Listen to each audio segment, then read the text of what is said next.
قد قال الله تبارك وتعالى في القرآن المجيد والفرقان الحميد: أعوذ بالله من الشيطان الرجيم. بسم الله الرحمن الرحيم. قل يا عبادي الذين أسرفوا على أنفسهم لا تقنطوا من رحمة الله إن الله يغفر الذنوب جميعا إنه هو الغفور الرحيم.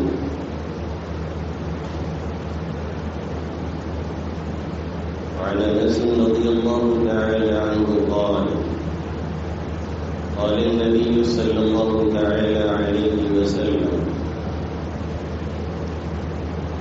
لله أشد فرحة بتوبة عبده حين يتوب إليه من أحدكم كان راحلته بأرض فلاة فانفلتت منه وأيس منها عليها طعامه وشرابه أيس منها فأتى شجرة فاضطجع في ظلها قد أيس من راحلته فبينما هو كذلك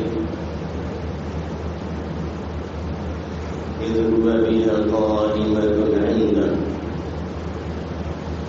فأخذ بخطامها ثم قال من شدة الفرح: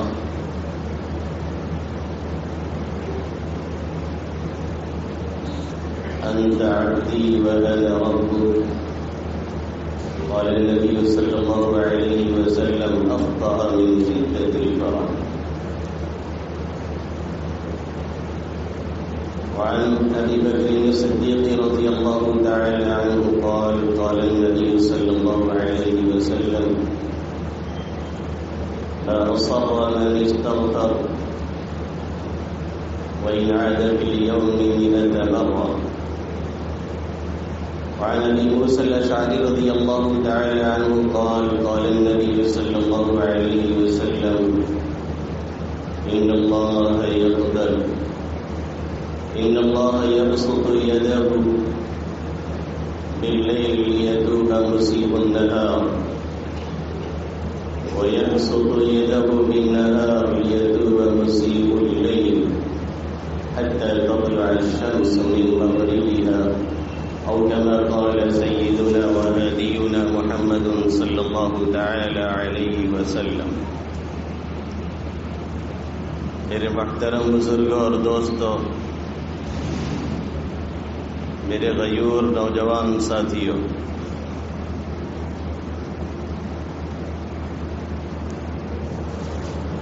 اللہ رب العزت کا بے پایا کرم اور احسان ہوا کہ اس نے ہمیں اور آپ کو ایک اور رمضان المبارک عطا فرمایا اور اس کا یہ 25واں روزہ ہے جو پورا ہونے کو ہے قریب. رمضان المبارک کی ہر ساعت، رمضان المبارک کا ہر لمحہ، رمضان المبارک کا ہر دن اتنا قابل قدر ہے جس کی کوئی انتہا ہی نہیں. اللہ رب العزت کی طرف سے جو رحمتیں اور جو برکتیں نازل ہوتی ہیں شاید ہم جیسوں کو اس کا تصور بھی نہیں ہے. اور رمضان المبارک کا یہ آخر عشرہ یہ تو ہے ہی ہے پورے رمضان کا نچوڑ اور خلاصہ، اور اس کا یہ آخری جمعہ ہے. لیکن مشکل یہ ہے کہ ہمارے اور آپ کے درمیان اب ایسی چیزیں رائج ہو گئی ہیں یا ہوتی جا رہی ہیں جو کہ سنت و شریعت سے کہیں دور ہوتی ہیں، لیکن ہم اسی کو مضبوطی سے پکڑتے ہیں. جو اصل چیز ہوتی ہے، جو شریعت کہہ رہی ہوتی ہے، احادیث میں جس کا حکم دیا جا رہا ہوتا ہے، آقا مدنی صلی اللہ علیہ وسلم جسے کرنے کو کہہ رہے ہوتے ہیں، قرآن مقدس جس کی طرف ہماری رہنمائی کر رہا ہوتا ہے، وہ چیز نہ معلوم کیوں ہمارے اوپر گرا گزرتی ہے، اور جو رسمیں ہوتی ہیں، جو بدعات ہوتی ہیں، جو خرافات ہوتی ہیں، اسے ہم پورا کرنے کے لیے ہمیشہ لگتا ہے کہ تیار رہتے ہیں۔ حالانکہ اللہ کے حبیب صلی اللہ علیہ وسلم فرماتے ہیں کل محدث بدعہ وکل بدعۃ ضلالہ، ہر ایسی چیز جس کے تقاضے آقا مدنی صلی اللہ علیہ وسلم کے دور میں موجود رہے ہوں اور صحابہ کرام اسلاف اعظام کے دور میں موجود رہے ہوں، پھر بھی اس چیز کو نہ کیا گیا ہو، ایسی چیز کو ایجاد کرنا نہ صرف یہ بدعت ہے بلکہ ایک ضلالت اور گمراہی، اور جس کا وبال اور انجام جہنم کی طرف لے کر کے جانا۔ اس لیے ایسی چیزوں سے ہمیشہ ہمیں پرہیز کرنا چاہیے۔ یہ آخری جمعہ ہے جسے عوام جمعۃ الوداع کہتی ہے، یعنی یہ جمعہ اب رخصت ہونے کو ہے۔ تو چھوٹا سا سوال یہ ہے کہ کون سا جمعہ جانے کے بعد پھر آتا ہے؟ اگر یہ جمعہ رخصت ہو رہا ہے اور اگر یہ جمعہ جا رہا ہے تو کون سا ماضی میں ایسا جمعہ ہے جو جانے کے بعد لوٹ کر کے آیا ہے؟ کبھی کسی کو سنا ہے کہ وقت اس کا لوٹ کر کے چلا آیا ہو؟ گیا وقت پھر ہاتھ آتا نہیں۔ جو وقت اور ٹائم نکل جاتا ہے وہ پھر کبھی لوٹ کر کے زندگی میں اور لائف میں آتا نہیں ہے۔ تو جو جمعہ چلا گیا ہے وہ کبھی آنے والا نہیں ہے، اور یہ جو جا رہا ہے یہ بھی لوٹ کر کے نہیں آئے گا۔ اور آخری جمعہ کو عوام کیا کہتی؟ الوداعی جمعہ مبارک ہو، الوداعی نہیں الوداعی جمعہ مبارک ہو۔ یہ کہاں سے ایجاد کیا گیا ہے؟ شیخ تقی عثمانی حفظہ اللہ تعالی نے لکھا ہے کہ ہم نے بر صغیر کے علاوہ کہیں یہ لفظ سنا بھی نہیں ہے آج تک، یعنی ہندوستان، پاکستان، بنگلہ دیش، سری لنکا، یہ کچھ علاقے ہیں جہاں پہ یہ جمعہ الوداع کے نام سے جانا جاتا ہے۔ باقی باہری کنٹری میں، فارن کنٹری میں اور گلف کنٹری میں کوئی اس کا نام تک بھی نہیں جانتا ہے۔ اس جمعہ کو منانا تو بڑی دور کی بات ہے، لیکن ہمارے اور آپ کے ذہنوں میں بیٹھ گیا ہے۔ بعض عورتیں تو باقاعدہ رات ہی سے اس کی تیاری شروع کر دیتی ہیں، نئے کپڑے پہنے جائیں گے، نئے کپڑے پہن کر کے تب مسجد میں آیا جائے گا، بچوں کو نیا کپڑا پہنایا جائے گا، عید پہ ہو سکتا ہے سوگ منایا جائے۔ عید میں جب کہا گیا ہے پہننے کے لیے تو ہو سکتا ہے 6 مہینہ سال کھاڑ کے پہلے کوئی مرا ہو تو اس کا سوگ منایا جائے اور نہ پہنا جائے۔ عید منانے کی شریعت حکم دیتی ہے تو ہو سکتا ہے وہاں فالتو آنسو بہائے جائے۔ عید میں خوشی منانے کی شریعت حکم دیتی ہے تو ہو سکتا ہے وہاں گھڑیالی آنسو بہا کر کے غم کا اظہار کیا جائے۔ عید میں شریعت کہتی ہے کہ آپ مست رہیے اور اچھے کھانے پینے کا استعمال کیجیے اور اچھے لباس پہنیے، تو شاید وہاں پہ ہم لوگ کچھ اپنے غم کا اظہار کرنا شروع کر دیں۔ لیکن جہاں شریعت منع کرتی ہے، یعنی یہاں شریعت پابندی لگاتی ہے یا شریعت نے کوئی حکم نہیں دیا ہے، اس کو ہم خود سے بنا کر کے اور یہ سمجھتے ہیں کہ بہت اہم کام کر رہے ہیں، نئے کپڑے پہنے گئے ہیں، لیکن یہ نہیں ہم نے دیکھا کیا کوئی عبادت ہم سے ہوئی کہ نہیں ہوئی۔ نیا جوڑا پہننے کی کوشش ہے، لیکن کیا روزہ رکھا گیا کہ نہیں رکھا گیا؟ نیا کپڑا پہننے کی کوشش ہے، لیکن کیا تراویح کی پابندی ہوئی کہ نہیں ہوئی؟ نیا کپڑا پہننے کی کوشش ہے اور نئے بوٹ میں آنے کی کوشش ہے، لیکن کیا تراویح میں آ کر کے 1 پارے اور 1.25 پارے کبھی ہم نے قاعدے سے سنے ہیں کہ نہیں سنے ہیں؟ اس کی فکر ہمیں اور آپ کو نہیں ہے، لیکن الوداعی جمعہ منانے کی فکر ہمیں اور آپ کو لگی ہوئی ہے، جس کی شریعت میں کوئی حیثیت نہیں، جس کی شریعت میں کوئی اصل نہیں۔ رمضان المبارک کا ہر دن قابل قدر ہے، اور جو جمعہ بھی رمضان میں آتا ہے وہ اس اعتبار سے قابل قدر ہو جایا کرتا ہے کہ رمضان یہ سید الشہور ہے اور جمعہ یہ سید الایام ہے۔ رمضان کا مہینہ یہ تمام مہینوں کا سردار ہے اور جمعہ یہ یہ تمام دینوں کا سردار ہے۔ رمضان میں جب جمعہ پڑتا ہے تو ایک ساتھ دو فضیلتیں جمع ہو جاتی ہیں، یعنی ایک طرف تمام مہینوں کا سردار اور دوسری طرف تمام دنوں کا سردار، دونوں مل کر کے چار چاند لگ جایا کرتا ہے۔ یہ اسی جمعہ کو فضیلت نہیں حاصل ہے، اس سے پہلے جتنے بھی جمعہ گزرے ہیں سب کے سب کو یہ فضیلت حاصل نہیں ہے۔ اس اعتبار سے کہ یہ آخری جمعہ ہے، اب آئندہ سال کس کو ملے، آئندہ سال کس کو نہ ملے، آئندہ سال کون رہے، آئندہ سال کون نہ رہے، کون زمین کے اوپر چلنے والا زمین کے نیچے جا چکا ہو، کتنے ہمارے جاننے والے، کتنے ہمارے ماننے والے، کتنے ہماری جان پہچان کے، کتنے ہمارے ساتھ اٹھنے بیٹھنے والے جو پچھلے رمضان میں تھے یا ابھی پچھلے جمعہ میں تھے یا ابھی رمضان کے شروع میں تھے، آج ہمارے ساتھ نہیں ہے، آج ہمارے پاس نہیں ہے۔ اس اعتبار سے اس جمعہ کی اہمیت تھوڑی سی ہمارے اور آپ کے لیے بڑھ جایا کرتی ہے۔ اس کے علاوہ اس جمعہ کی کوئی اور حیثیت نہیں ہے۔ دیکھنا اصل یہ ہے ہم نے رمضان کا مہینہ پا کر کے اس میں کیا کیا ہے، دیکھنا یہ ہے ہمارے رمضان کا مہینہ پا کر کے اس میں روزہ و تراویح ادا کی ہے کہ نہیں کی ہے، دیکھنا یہ ہے کہ آخری عشرہ پا کر کے ہم نے اپنے رب کو منانے کی کوشش کی ہے کہ نہیں کی ہے، دیکھنا یہ ہے کہ اس آخری عشرے میں ہم نے اور آپ نے اللہ رب العزت کے سامنے کتنے سجدے کیے ہیں، کتنی تلاوت کی ہے، کتنی نمازیں پڑھی ہے، کتنا ذکر کیا ہے، کتنا استغفار کیا ہے، کتنی توبہ کی ہے، کتنا اپنے رب کو منایا ہے، کتنا اپنے لیے، اپنے والدین کے لیے، اپنے بیوی بچوں کے لیے، اپنے بھائی بہنوں کے لیے، پوری امت محمدیہ صلی اللہ علیہ وسلم کے لیے ہم نے کتنا مانگا، ہم نے کتنا گڑ گڑایا، ہم نے کتنا اللہ سے لو لگائی، ہم نے کتنا تعلق مضبوط کیا۔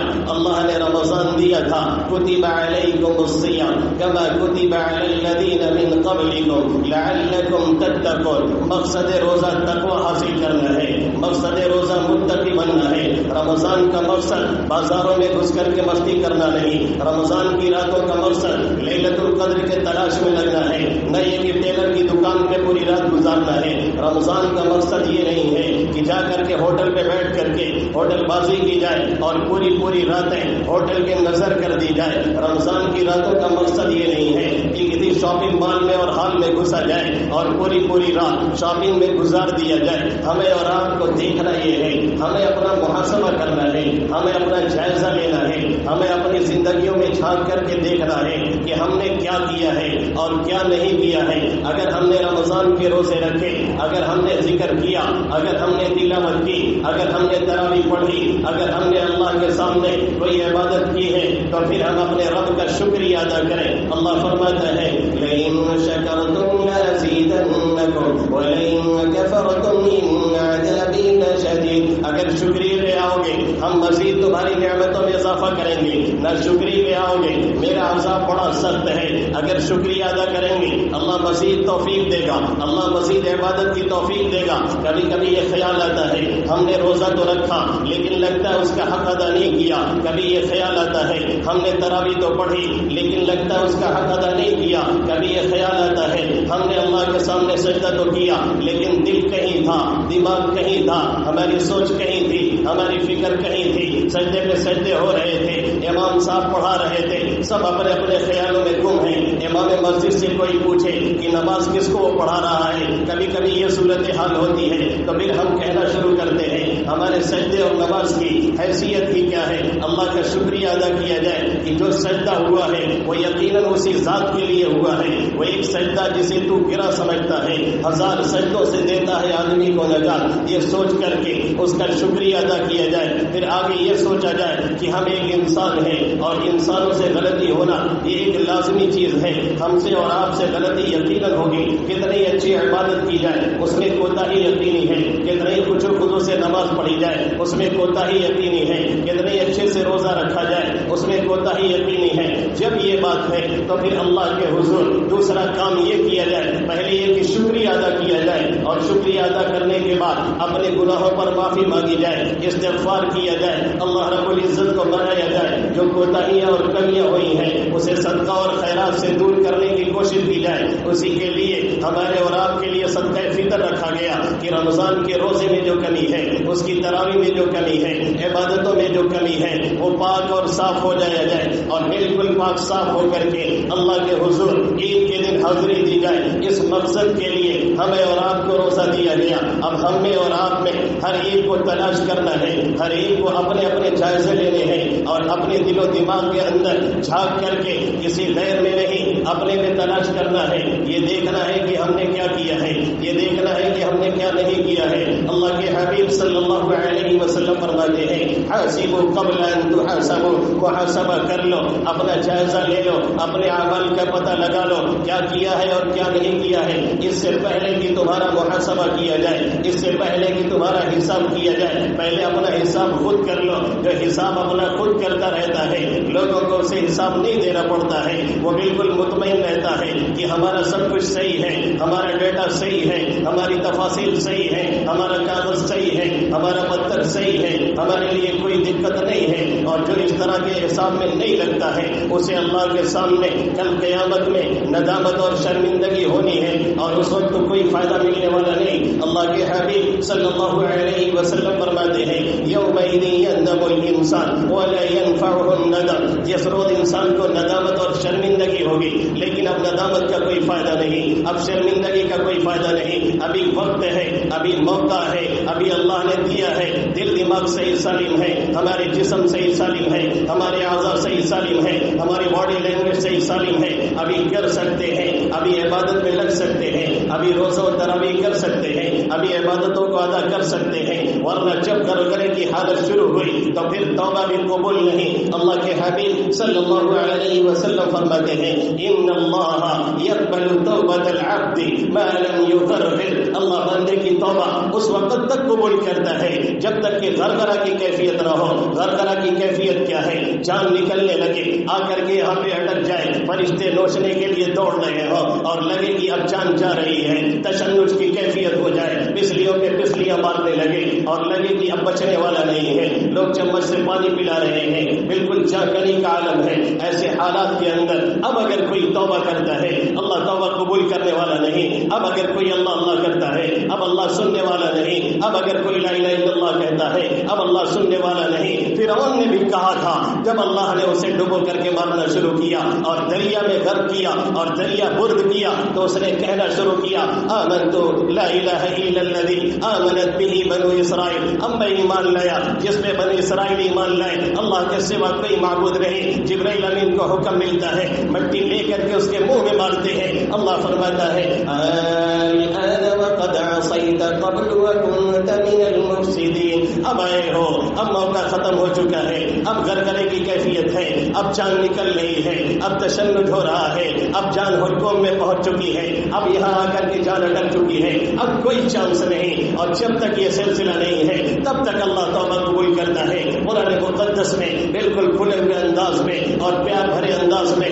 میرا رب اپنے بندوں کو پکارتا ہے اور پکار کر کے کہہ رہا ہے یا ایھا الذین آمنوا توبوا الی اللہ توبۃ نصوحا، اے میری ایمان کے چلنے والوں، اے میرا کلمہ پڑھنے والوں، اے میری خدائی کا اقرار کرنے والوں، اے میری ربوبیت کا اعتراف کرنے والوں، آؤ میری جناب میں ہر وقت دروازے کھلے ہیں، سچی پکی توبہ کرو، آؤ میری جناب میں آ کر کے میرے یہاں آ کر کے گڑگڑاؤ، دیکھو میں کیسے معاف کرتا ہوں۔ سینکڑوں سال کا پاپی، سینکڑوں سال کا بت پرست، سینکڑوں سال کا بدمان، سینکڑوں سال کا لچا اور لفنگا، ساری زندگی اللہ کی نافرمانی کیا ہے، ساری زندگی اللہ کا انکار کیا ہے، ساری زندگی اللہ کا باغی رہا ہے، بغاوت کرتے کرتے بالکل تھک چکا ہے، اب بڑھاپے کی حالت میں پہنچ چکا ہے، 90 سال کی عمر ہے، 80 سال کی عمر ہے، 90 کی دہائی میں پہنچ چکا ہے، آزاد جواب دے چکے ہیں، کمر جھک چکی ہے، لڑھی کے سہارے بھی چلتا ہے تو چلا نہیں جاتا ہے، رفیق حیات جدائی کا داغ دے چکی ہے،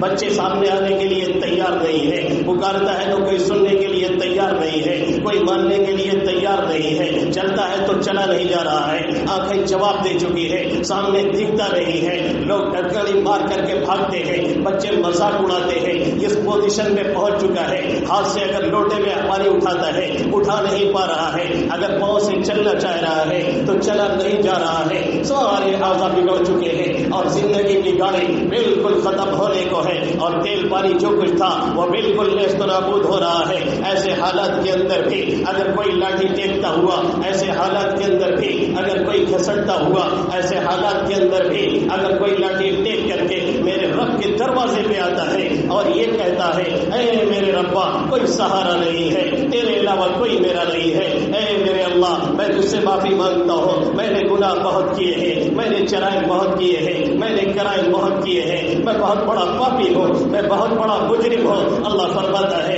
ارے آ گیا، کوئی حرج کی بات نہیں، تو 90 سال تک گناہ کرتا رہا، میری شان میں کوئی اثر نہیں پڑا، تو نے آنے میں ضرور دیر کی ہے لیکن میں توبہ قبول کرنے والا ہوں۔ لا تقنطوا من رحمت اللہ، میری رحمت سے کبھی بھی مایوس مت ہو۔ حضرت ابو بکر صدیق رضی اللہ تعالیٰ عنہ فرماتے ہیں ما اصر من استغفر وان عاد فی اليوم 100 مرة، جو بار بار استغفار کرتا ہے، جو بار بار توبہ کرتا رہتا ہے، جو بار بار اللہ سے کہتا رہتا ہے میں کمزور ہوں، اے اللہ گناہ ہو جاتا ہے، چاہتا نہیں ہو پھر بھی گناہ کر لیتا ہوں، اے اللہ معاف فرما دے، اے اللہ میں تیری جناب میں توبہ کرتا ہوں، اے اللہ میں استغفار کرتا ہوں، اے میرے ربا تو بہت معاف کرنے والا ہے، اے میرے ربا تو ہر حال معافی کے لیے تیار رہتا ہے۔ میرا نبی فرماتا ہے ان اللہ یبسط یدہ باللیل، میرا رب رات میں ہاتھ پھیلا کے کہتا ہے، یعنی بندوں کی توبہ کا انتظار کرتا ہے، بار بار کہتا ہے کہاں ہے وہ لوگ جنہوں نے دن میں گناہ کیا تھا، آئے میری جناب میں،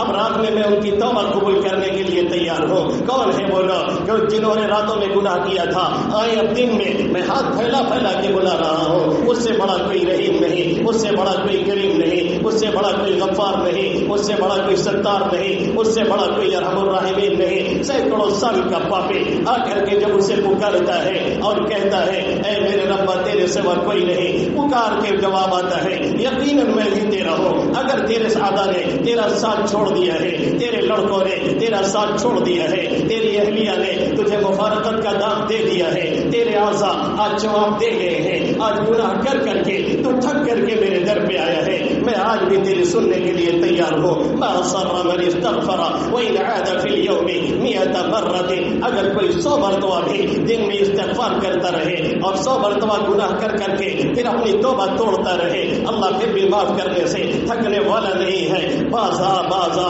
ہر آنچی ہستی بازا، جو کچھ بھی ہو واپس چلے آؤ، میرے در پہ آ جاؤ۔ بار بار یہ اعلان ہوتا ہے گر کافر و گبر و بت پرستی باتا، کافر ہے، آتش پرست ہے، مجوسی ہے، شرک کرنے والا ہے، اللہ فرماتا ہے چلے آؤ، این در گئے ماں در گئے نومیدی نے صد بار کر توبہ شکستی بازا۔ یہ ہمارا دربار، یہ ہمارا دربار کوئی نا امیدی کا دربار نہیں ہے، یہ وہ دربار دنیا والوں کا نہیں ہے۔ ایک مرتبہ کوئی غلطی کیا، معافی مانگا، معاف کیا گیا، دوبارہ غلطی کیا، بہت مشکل سے معافی ملی، سے بارہ غلطی کیا، دروازہ بند کیا گیا اور کہا گیا بار بار تو یہی کرتا ہے، تیرے لیے کوئی معافی نہیں۔ یہ دنیا والوں کا دربار ہے، یہ ہماری اور آپ کی حالت ہے، یہ ہمارے اور آپ کے غصے ہے، یہ ہمارا اور آپ کا قہر ہے۔ میرا رب یہ ہے، بار بار کہتا ہے آئے کہاں ہے جنہوں نے دن میں گناہ کیا تھا، میرے دروازے پہ آئے، رات میں چھپ کر کے مجھ سے مانگے اور معافی مانگے، میں توبہ قبول کرنے کے لیے تیار ہوں۔ جنہوں نے رات میں جرائم کیا تھا وہ آئے اور میرے دربار میں آ کر کے دن میں ہاتھ اٹھائے اور گڑ گڑا کر کے مجھ سے مانگے، میں معاف کرنے کے لیے تیار ہوں۔ ایک لمحے میں کایا پلٹ سکتی ہے، ابھی تو 4-5 دن باقی ہے، ابھی کایا پلٹنے میں کوئی دیر نہیں لگ سکتی ہے، ایک لمحے میں زندگی کہیں سے کہیں جا سکتی ہے۔ چاہے ساری کہتے ہیں یہ حلقے کعبہ دارت بدن دیگر در خرابات میں خانہ بند، ایک شخص اگر کعبے کا گلا پکڑ کر کے چمٹا ہوا ہے اور یا ربی کہہ رہا ہے، اور دوسرا شخص ہے جو شراب خانے میں مست ہے اور کعبے پہ کعبہ لگا رہا ہے اور شراب خانے میں جا کر کے وسکی کی چسکی لے رہا ہے، نہ اس کو یہ سمجھنا چاہیے کہ صرف ہماری مغفرت ہوگی، نہ یہ سوچنا چاہیے کہ اللہ اسے نہیں معاف کرے گا۔ اگر کوئی یہ سوچتا ہے انتہائی بڑی غلطی میں وہ ملا ہے. بنی اسرائیل کے دو شخص ہیں, دونوں میں آپس میں دوستی ہے. ایک شخص عبادت کر رہا ہے, ایک شخص ریاضت کر رہا ہے, ایک شخص مجاہدات کر رہا ہے, بار بار اللہ کے دروازے پہ حاضری دے رہا ہے. دوسرا بار بار جرم کرتا تھا, بار بار گناہ کرتا تھا. اس ساتھی کی وجہ سے, ساتھ ہونے کی وجہ سے, یہ ساتھی جو صوفی تھا وہ بار بار اسے سمجھانے کی کوشش کرتا اور وہ بار بار کہتا اللہ بہت معاف کرنے والا ہے, تم میرے چکر میں کیوں پڑے ہو, میں پھر معافی مانگ لوں گا. یہ بار بار سمجھاتا. ایک مرتبہ تنگ آ کر کے اس صوفی نے کہہ دیا کیا اللہ تجھے معاف کرنے والا نہیں ہے. نتیجہ یہ نکلا اللہ نے اسی وقت ملک الموت کو بھیجا اور دونوں کی روح قبض کروائی اور لا کر کے اپنے سامنے کھڑا کیا. جس نے کہا تھا اللہ تجھے نہیں معاف کرے گا, جس نے کہا تھا اللہ تجھے نہیں چھوڑے گا, جس نے کہا تھا اللہ تیری مغفرت نہیں کرے گا, اللہ نے اس کے بارے میں کہا, اس عابد کے بارے میں, اس زاہد کے بارے میں اسے جہنم کی ہوا کھلائی جائے. اور جو گنہگار تھا اللہ نے کہا کون ہے میرے اوپر یہ قسم کھانے والا کہ میں بندوں کو معاف کرنے والا نہیں ہوں, لے چلو اسے جنت میں سب کو معاف کر سکتا ہوں. جو بھی میرے در پہ آ جائے مرنے سے پہلے, جو بھی میرے در پہ آ جائے جان نکلنے سے پہلے, جو بھی میرے در پہ آ جائے سورج کے مغرب سے طلوع ہونے سے پہلے